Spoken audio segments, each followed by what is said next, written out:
আজকের ভিডিওটিতে পরিবহন অর্থাৎ ট্রান্সপোর্ট সম্পর্কে আলোচনা করব। প্রথমে আমাদের জানতে হবে যে পরিবহন বলতে কি বোঝায়। তো পরিবহন বলতে যেটা বোঝায় বা পরিবহনের সংজ্ঞায় যেটা বলা হয় সেটা হচ্ছে যে স্থানান্তরযোগ্য দ্রব্য সামগ্রী এবং যাত্রীকে এক স্থান থেকে অন্য স্থানে বহন করে নিয়ে যাওয়াকে পরিবহন বলে। আর এর সাথে যুক্ত এই পথ, যানবাহন ও সংশ্লিষ্ট নিয়মকানুনকে একত্রে এই পরিবহন ব্যবস্থা বলা হয়। আর এই পরিবহন হচ্ছে এই আধুনিক যে সভ্যতা, আধুনিক আমাদের যে মানব সভ্যতা, এই মানব সভ্যতার একটা অপরিহার্য অঙ্গ হচ্ছে এই পরিবহন ব্যবস্থা। তার কারণই হচ্ছে এই পরিবহন ব্যবস্থার মাধ্যমেতেই আমরা কি করি, এক স্থান থেকে আরেক স্থানেতে হচ্ছে দ্রব্য সামগ্রী স্থানান্তর করতে পারি এবং তার পাশাপাশি আমরা মানুষেরাও এক স্থান থেকে অন্য স্থানেতে যাতায়াত করতে পারি। এরপরেতে এই পরিবহনের যে মাধ্যমগুলো আছে সেগুলো সম্পর্কে আমাদের জানতে হবে। তো প্রধানত পরিবহন ব্যবস্থাতে এই পরিবহন ব্যবস্থার বা যে যানবাহনগুলোকে ব্যবহার করা হয়, সেই যানবাহনের প্রকৃতি এবং পরিবহন যে পথ তার অবস্থান অনুযায়ী এই পরিবহন ব্যবস্থাকে বা এই পরিবহনের যে শ্রেণীবিভাগ সেটা হচ্ছে তিনটি প্রধান ভাগে ভাগ করা হয়ে থাকে। আর এর মধ্যে যেটা রয়েছে দেখো সেটা হচ্ছে এই স্থলপথ, জলপথ, আকাশপথ। আর এটা ছাড়াও হচ্ছে আরও নলপথ এবং রজ্জুপথের মাধ্যমেতে এই পরিবহন করা হয়ে থাকে। আর এই যে পাঁচটা যে ক্ষেত্র রয়েছে, পাঁচটা যে ভাগ যেটা রয়েছে, এই পাঁচটা ভাগেতে বিভিন্ন রকম পরিবহনের মাধ্যমকে ব্যবহার করা হয়ে থাকে। তো সেগুলো এবারেতে এক এক করে দেখে নেব। প্রথমে আসি, দেখো হচ্ছে এই স্থলপথে যে পরিবহন করা হয় সেই পরিবহনের মাধ্যম কোনগুলো আছে। দেখো এই যে স্থলপথ, এই স্থলপথকে আবার দুটো ভাগে ভাগ করা হয়ে থাকে। মানে স্থলপথের মাধ্যমেতে যে পরিবহন করা হয় তার আবার দুটো ভাগ আছে। একটা হচ্ছে সড়ক পথ অর্থাৎ রাস্তার মাধ্যমেতে, আর একটা হচ্ছে রেলপথের মাধ্যমে।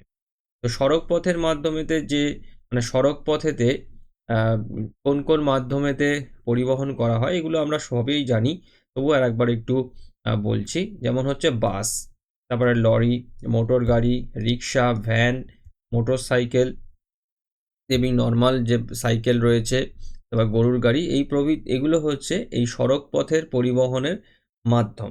এগুলোর মাধ্যমেতে আমরা যাত্রী এবং তার সঙ্গে সঙ্গে হচ্ছে মালপত্র মানে কাছে থেকে দূরে এক স্থান থেকে আর এক স্থানেতে আমরা পরিবহন করে থাকি। আর এই যে সড়ক পথ আছে, এই সড়ক পথের আবার কয়েকটি ভাগ রয়েছে। অর্থাৎ জাতীয় সড়ক পথ আছে, রাজ্য সড়ক পথ, জেলা সড়ক পথ, গ্রামীণ এবং সীমান্ত সড়ক পথ রয়েছে। আর আরেকটা যেটা রয়েছে দেখো স্থলপথে, যেটা হচ্ছে রেলপথ। তো রেলপথের মাধ্যমে তো আমরা প্রত্যেকেই জানি যে রেলপথের মাধ্যমেতে হচ্ছে যে রেলগাড়ি, সেই রেলগাড়ির মাধ্যমেতে আমরা পণ্য এবং যাত্রী পরিবহন করে থাকি। এরপরেতে আসি হচ্ছে জলপথ। তো জলপথের মাধ্যমেতে মানে জলরাশির ওপর থেকে কিভাবে পরিবহন করা হয়, দেখো নৌকার মাধ্যমেতে করা হতে পারে, লঞ্চ, স্টিমার এবং বড় বড় জাহাজ যে চলে সেই তার মাধ্যমেতে হচ্ছে পরিবহন করা হয়ে থাকে। আর অবস্থান অনুযায়ী এই জলপথও আবার দুরকমভাবে বিভক্ত। একটা হচ্ছে অভ্যন্তরীণ জলপথ, যেটা দেশের অভ্যন্তরের যে সমস্ত নদী বা খাল রয়েছে সেই সমস্ত জায়গাতে পরিবহন করা হয়ে থাকে। আর একটা হচ্ছে আন্তর্জাতিক জলপথ, যেখানেতে এই সমুদ্র পথ হচ্ছে এখানকার মেন। অর্থাৎ এক দেশ থেকে আর এক দেশেতে সমুদ্র পথে মালপত্র এবং যাত্রী বহন করার জন্য এই আন্তর্জাতিক জলপথ ব্যবহার করা হয়ে থাকে। আর আন্তর্জাতিক বাণিজ্যের একটা অন্যতম মানে ভিত্তি হচ্ছে এই সমুদ্র পথে এই জলপথকে ব্যবহার করে ব্যবসা বাণিজ্য করা বা পণ্যদ্রব্য এক দেশ থেকে আর এক দেশেতে পরিবহন করা, বিশেষত ভারী যে সমস্ত পণ্য যেগুলো আছে সেইগুলো। আর এখানেতে কি কি মাধ্যম দেখো ব্যবহার করা হয়ে থাকে, এই নদী ও খালপথের মাধ্যম যেগুলো হচ্ছে, দেখো যে নৌকা ব্যবহার করা হয়, লঞ্চ, স্টিমার প্রভৃতি ব্যবহার করা হয়ে থাকে। আর মাঝারি ধরনের যে সমস্ত জাহাজ যেগুলো আছে সেগুলোকে ব্যবহার করা হয়।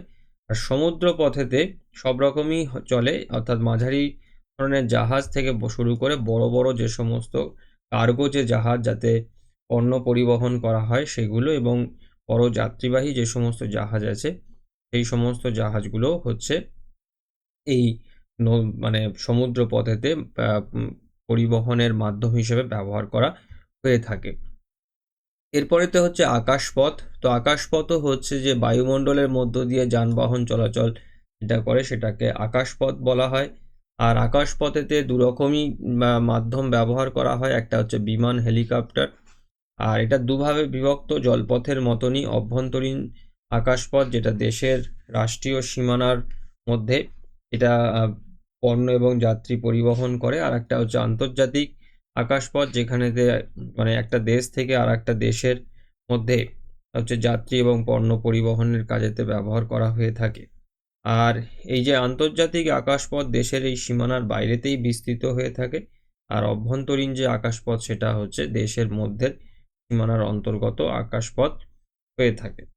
এরপরেতে দেখো যেটা রয়েছে সেটা হচ্ছে এই তিনটে প্রধান ছাড়াও রয়েছে হচ্ছে নলপথ। তো নলপথের মাধ্যমেতে মূলত কি হয়, এই প্রাকৃতিক গ্যাস, খনিজ তেল, জল প্রভৃতি হচ্ছে এই দূরবর্তী স্থানেতে এই নলপথের মাধ্যমেতে পরিবহন করা হয়ে থাকে। অর্থাৎ এই যেখান থেকে খনিজ তেল উত্তোলন করা হয়, প্রাকৃতিক গ্যাস উৎপাদন হয়, সেই সমস্ত জায়গা থেকে এই নলপথের মাধ্যমেতে দূরবর্তী স্থানগুলোতে খনিজ তেল এবং এই প্রাকৃতিক গ্যাস পরিবহন করা হয়। আর এই জলও হচ্ছে নলপথের মাধ্যমেতে, পাইপলাইনের মাধ্যমেতে পরিবহন করা হয়ে থাকে। আমাদের আশপাশেরও বিভিন্ন অঞ্চলেতে তোমরা দেখবে যে যে টাইম কলেতে যে জল আসে, সেই জলও হচ্ছে এরকম বড় বড় পাইপলাইনের মাধ্যমেতে হচ্ছে ওই রিজার্ভারগুলোতে আসে, তারপর সেখান থেকে ডিস্ট্রিবিউট হয়ে থাকে। তো সেটাও পড়ে এই পরিবহনের মধ্যে। আর এখানেতে দেখো আর একটা বিষয় হচ্ছে এই যে খনিজ তেল, বিশেষ করে এই খনিজ তেল সরবরাহেতে এই নলপথের গুরুত্ব হচ্ছে অপরিসীম। অর্থাৎ নলপথের মাধ্যমেতে খনিজ তেল এবং প্রাকৃতিক গ্যাস পরিবহন করা হচ্ছে খুবই মানে সাশ্রয় বলা যেতে পারে। এরপরেতে দেখো যেটা রয়েছে সেটা হচ্ছে রজ্জুপথ। রজ্জুপথ মানে হচ্ছে দড়ি, মানে কেবল কানেকশন করে যে পথটা তৈরি করা হয়, অর্থাৎ এটা মূলত হচ্ছে এটাকে আমরা রোপওয়ে নামে চিনি। তো এই পার্বত্য অঞ্চলেতে এই স্বল্প পরিসরেতে এই গভীর উপত্যকা পারাপারের জন্য বা বন্ধুর মালভূমি অঞ্চলেতে এই স্বল্প দূরত্বে খনিজ দ্রব্য পরিবহনের জন্য রজ্জুপথ ব্যবহার করা হয়ে থাকে। তোমরা যদি কখনো ঝাড়খণ্ড বা বিহারের খনি অঞ্চলগুলোতে যদি কোনো সময় বেড়াতে যাও, তাহলে দেখবে যে সেখানেতে রজ্জুপথের মাধ্যমেতে বা এই কেবল কানেকশনের মাধ্যমেতে এই খনিজ দ্রব্য বা বিভিন্ন পণ্য সামগ্রী হচ্ছে এক স্থান থেকে আরেক স্থানেতে পরিবহন করছে। কিংবা পাহাড়ি অঞ্চলেতেও দেখবে ট্যুরিস্টদেরকে এই রজ্জুপথে উপত্যকা ভ্রমণ করার জন্যে হচ্ছে ব্যবস্থা থাকে, যেখানেতে এই কেবল কানেকশনের মাধ্যমেতে আমরা রোপওয়েতে হচ্ছে মানে সম্পূর্ণ ঝুলে থেকে এক জায়গা থেকে আরেক জায়গাতে যেতে পারি। তো এই পাঁচটা হচ্ছে মূলত পরিবহনের শ্রেণীবিভাগ। মানে ৫ রকমের এই পরিবহন হয়ে থাকে এবং এই ৫ রকম পরিবহনের বিভিন্ন রকমের যে মাধ্যমগুলো ব্যবহার করা হয় সেগুলো। এরপরেতে দেখো এই পরিবহনের গুরুত্ব কী। পরিবহনের গুরুত্ব অপরিসীম, বিশেষ করে আধুনিক মানব সভ্যতার ক্ষেত্রে যদি দৃষ্টিকোণ থেকে দেখা যায় যে পরিবহনের গুরুত্ব অপরিসীম। পণ্য সামগ্রী এক জায়গা থেকে আরেক জায়গায় স্থানান্তর করা এবং তার পাশাপাশি হচ্ছে তোমার মানুষজনও এক জায়গা থেকে আরেক জায়গায় যাতায়াত করতে পরিবহনের গুরুত্ব অনস্বীকার। এবার দেখো সেই পরিবহনের কি কি ক্ষেত্রেতে সবথেকে সর্বাধিক গুরুত্ব পরিলক্ষিত হয়। প্রথমত হচ্ছে কৃষির উন্নতির ক্ষেত্রে, অর্থাৎ এই কৃষি ব্যবস্থার সম্প্রসারণ, কৃষির আধুনিকীকরণ, কৃষিজাত পণ্যের বাজারজাতকরণ এবং জন্য উন্নত পরিবহন ব্যবস্থার প্রয়োজন। অর্থাৎ উন্নত পরিবহন ব্যবস্থা মানে কৃষির উন্নতিতে সাহায্য করে থাকে। অর্থাৎ কৃষিজাত পণ্য বাজারগুলোতে পাঠানোর জন্যে পরিবহন লাগে। তার পাশাপাশি বিভিন্ন কৃষি যন্ত্রপাতিরও মানে পরিবহনের জন্য এই পরিবহনটা লাগে। তো সামগ্রিকভাবে দেখতে গেলে কৃষির উন্নতিতে পরিবহনের গুরুত্ব অপরিসীম। এরপরেতে আসে শিল্প। শিল্পের ক্ষেত্রে দেখো শিল্পকেন্দ্রের অবস্থান নির্ণয়, কাঁচামাল আমদানি ও উৎপাদিত পণ্যকে বাজারে পাঠানোর জন্য উন্নত পরিবহন ব্যবস্থার প্রয়োজন। উন্নত এবং দ্রুত পরিবহন শিল্পোন্নতির অন্যতম বৈশিষ্ট্য। অর্থাৎ যে কোনো জায়গাতে শিল্পকেন্দ্র স্থাপন হতে গেলে সেখানকার পরিবহন ব্যবস্থাটা কত ভালো সেটাকে দেখা হয়, একটা অন্যতম গুরুত্বপূর্ণ মানে নিয়ন্ত্রকই হচ্ছে এই পরিবহন ব্যবস্থা। তার কারণটা হচ্ছে শিল্পকেন্দ্রগুলোতে, খনি এলাকাগুলোতে কাঁচামাল আমদানি করা এবং তার সঙ্গে সঙ্গে উৎপাদিত পণ্যগুলো বাজারেতে পাঠানোর জন্য উন্নত পরিবহন ব্যবস্থা লাগে।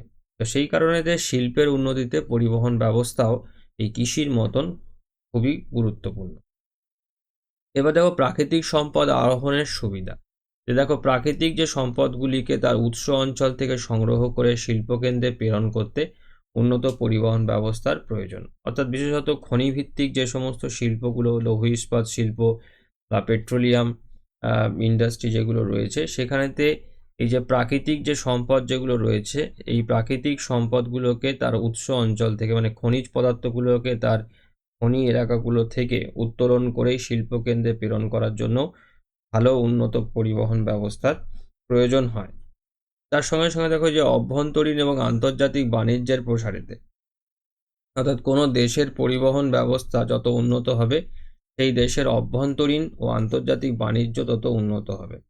অর্থাৎ দেখো যে দেশের অভ্যন্তরের পরিবহন ব্যবস্থা যদি খুব ভালো হয়, তাহলে খুব সহজেই খনি এলাকাগুলো থেকে বা বন্দর এলাকাগুলো থেকে সহজেই হচ্ছে কাঁচামালকে বিভিন্ন শিল্পাঞ্চলগুলোতে পাঠিয়ে দেওয়া যাবে। এবং তার পাশাপাশি ধরো কৃষিজাত যে সমস্ত পণ্য যেগুলো কৃষিক্ষেত্র থেকে উৎপাদন হচ্ছে বা শিল্পক্ষেত্র থেকে যে সমস্ত পণ্যগুলো উৎপাদন হচ্ছে, সেগুলোও খুব সহজে হচ্ছে বাজার এলাকাগুলোতে বা চাহিদা এলাকাগুলোতে পাঠাতে পারা যাবে যদি ভালো পরিবহন ব্যবস্থা থাকে। এর পাশাপাশি দেখো বন্দরের মাধ্যমেতে বিভিন্ন পণ্য সামগ্রী যেমন একটা দেশে আমদানি হয়, ঠিক তেমনই হচ্ছে সেই দেশের উৎপাদিত যে পণ্য সেগুলো আবার বিদেশেতে রপ্তানিও হয়ে থাকে। সেগুলোও হচ্ছে এই বন্দরের মাধ্যমেতে, বিশেষ করে যে আন্তর্জাতিক যে বাণিজ্য যেটা হয় আমদানি রপ্তানির, এবং মূলত সেটা সমুদ্রের জলপথের মাধ্যমেতেই সবথেকে বেশি হয়ে থাকে। কারণ আকাশপথের মাধ্যমেতে সব ধরনের পণ্য হচ্ছে পরিবহন করা যায় না। তো যে কারণেতে হচ্ছে সুলভে পণ্য পরিবহন করার জন্যে জলপথই সবথেকে শ্রেষ্ঠ মাধ্যম। তো যে কারণেতে আন্তর্জাতিক বাণিজ্য, তার পাশাপাশি অভ্যন্তরীণ বাণিজ্য, দুটো ক্ষেত্রেই হচ্ছে যে কোনো দেশের পরিবহন ব্যবস্থা কতটা উন্নত সেইটা নির্ভর করে। তো অভ্যন্তরীণ এবং আন্তর্জাতিক বাণিজ্যের প্রসারের ক্ষেত্রে। এরপরে দেখো এটা হচ্ছে কর্মসংস্থানের সৃষ্টি, অর্থাৎ এই পরিবহন ব্যবস্থার উন্নতি ঘটলে কৃষি, শিল্প, বাণিজ্যের প্রসার ঘটে এবং এই কর্মসংস্থান সৃষ্টি। তাছাড়া এই পরিবহন মাধ্যমের সঙ্গে বহু মানুষ যুক্ত থাকে, যারা সরাসরি হচ্ছে এই পরিবহনের মাধ্যমেতে তাদের কর্মসংস্থান হয়ে থাকে। তারপর দেখো প্রতিযোগিতামূলক বাজার সৃষ্টি করে থাকে, অর্থাৎ পরিবহন ব্যবস্থা উন্নতির সঙ্গে সঙ্গে নতুন বাজারের সৃষ্টি হয় এবং যেটা প্রতিযোগিতামূলক বাজারের উদ্ভব ঘটে। অর্থাৎ দেখো যদি কোনো জায়গাতে, কোনো রিমোট এলাকাতে যদি সেখানে পরিবহন ব্যবস্থাকে ভালো করা হয়, যেটা কোনো শহরের মূল এলাকার সঙ্গে বা কোনো শিল্পাঞ্চলের সঙ্গে যুক্ত হতে পারে, তাহলে খুব সহজেই সেখানেতেও একটি বাজার তৈরি হতে পারে, যেখানেতে বিভিন্ন পণ্য সামগ্রী আরও 5টা জায়গা থেকে এসে বিক্রি বাটা হতে পারে। যেটার কারণে দেখা যায় যে যত বেশি বাজার তৈরি হবে, যত বেশি চাহিদা এলাকা তৈরি হবে, তত হচ্ছে এই প্রতিযোগিতা পরিমাণটা আরও বাড়তে থাকবে। আর পরিবহনের মাধ্যমেতে এটা করা যেতে পারে, অর্থাৎ পরিবহনের মাধ্যমেতে যে সমস্ত বিচ্ছিন্ন বা রিমোট যে সমস্ত এলাকাগুলো থাকে, সেই সমস্ত এলাকাগুলোকে মূল এলাকা বা কেন্দ্রীয় এলাকার সঙ্গে সংযুক্ত করলে এই ধরনের প্রতিযোগিতামূলক বাজার বা অঞ্চল তৈরি হতে পারে। আর সর্বোপরি দেখো যেটা রয়েছে সেটা হচ্ছে যে জাতীয় আয়ের বৃদ্ধি, অর্থাৎ পরিবহন ব্যবস্থার উন্নতি ঘটলে অর্থনীতির সমস্ত ক্ষেত্রেরই বিকাশ লাভ করে থাকে, আর যেটা দেশের যে জাতীয় যে আয় আছে সেটার বৃদ্ধি পায় আস্তে আস্তে, আর যেটা একটা কোনো দেশের সামগ্রিক উন্নয়নের ক্ষেত্রে বিশেষভাবে ভূমিকা নিয়ে থাকে। তো আজকের ভিডিওটি আমি এখানেতেই শেষ করলাম। সবাই ভালো থেকো। Thank you.